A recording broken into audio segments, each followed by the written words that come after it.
Hi there, it's Phil again with tip 2.7.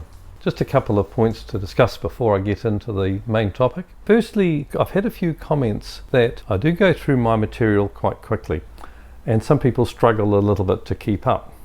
So I do suggest in that case that you utilize the timestamps which I've put down below, and also feel free to pause or rewind or review the video.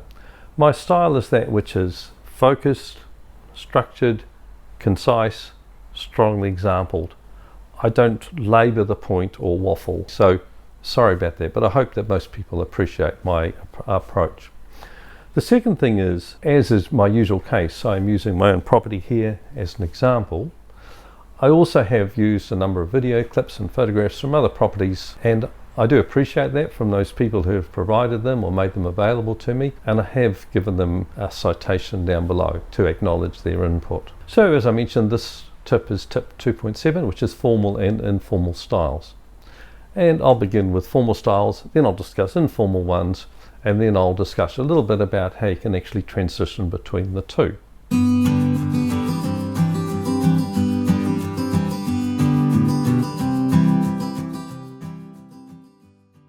So firstly, formal styles. These were historically associated with Persian, Mughal Indian, classical Italian and French gardens. However, we don't have to be so grand, of course. It's the principle that we're adapting. They have a stylized and artificial design that is typically symmetrical across a central axis. Each garden feature mirrors an identical one on the other side of the axis. Note here how the roses, sculptures and topiary are matching on both sides. Lines at borders are usually straight and features are rectilinear. If margins are curved, they're usually circular or at least symmetrical on each side of the axis. There is usually a central feature and often a focal point at one or both ends of the garden. The central feature may be asymmetrical as I'm showing here. However, the base should really be rectilinear or symmetrical, as is my case with my water feature. Artworks lend themselves to being displayed in a formal setting. In my case, this pot is on a plinth framed by an archway. A path that meanders through the garden can likewise have several formalized destinations displaying artworks, as I show in this diagram.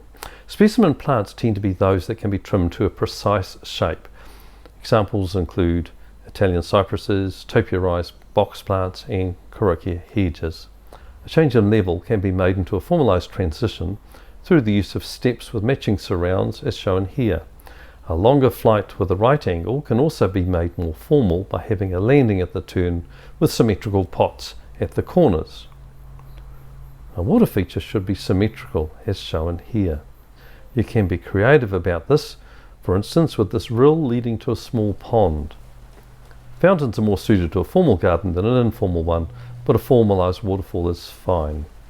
Frothy or cloudy plantings within the design can ease the sense of formality. For instance, in these cases, a rectilinear sitting area is softened by naturalized verbascums and sweet alyssum, or in this other case, festooned with vines.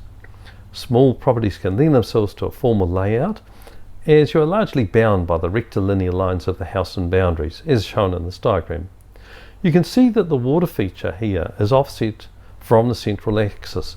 However, the shape mirrors the feature plants in the raised beds in the other corners. You can follow particular styles when planning a formal garden. For example, here I show how a Mediterranean style garden can be adapted to a small property. Now I turn our attention to informal gardens. These are derived from Japanese, Chinese and the European Romantic styles.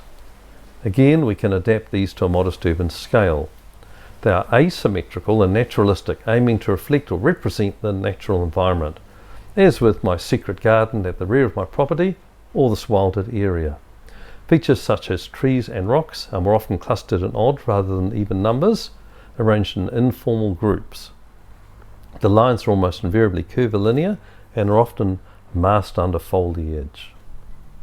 The eye is usually drawn through meandering lines, either disappearing tantalizingly around a corner or towards a feature such as a gazebo or a modern artwork. Transition between garden rooms can simply be loose plantings, preferably tall narrow shrubs or small trees such as palms or conifers, as I'm showing here, Alternatively, they can be rustic style fences, as with these two examples. As with formal gardens, focal points have their place here too. It could be a pond with a waterfall, a dramatic plant, or a sculpture. Informal water features should have naturally styled curvilinear edges, as with this pond at my previous garden. They also suit waterfalls rather than fountains, as these appear more natural, especially if the source of the water is hidden among plants. Suitable plants for informal gardens include those with an irregular outline, planted in loose groups.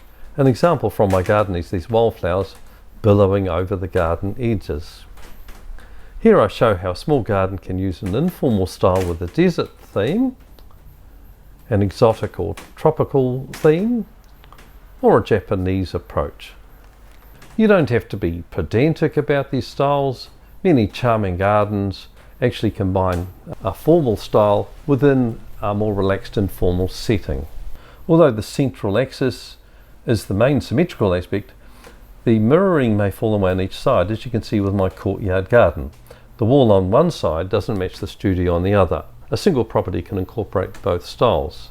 A formal front garden, for example, can lead to a charmingly informal garden at the rear of the property. In my case, I have a formal courtyard garden leading to an informal retreat and secret garden. Having garden areas separated by transition points prevents this change in style from being jarring. Indeed, movement between areas can come as a pleasant surprise to the visitor. However, the process of selecting either a formal or an informal style should be kept in mind when considering the design within a particular area. An anomalous informal feature within a formal setting can look incongruous. So that's it for this tip. Do remember to subscribe and like this tip so that you can be sure to see the other ones under section 2, landscaping, as they become available. And thank you very much for watching this through to the end.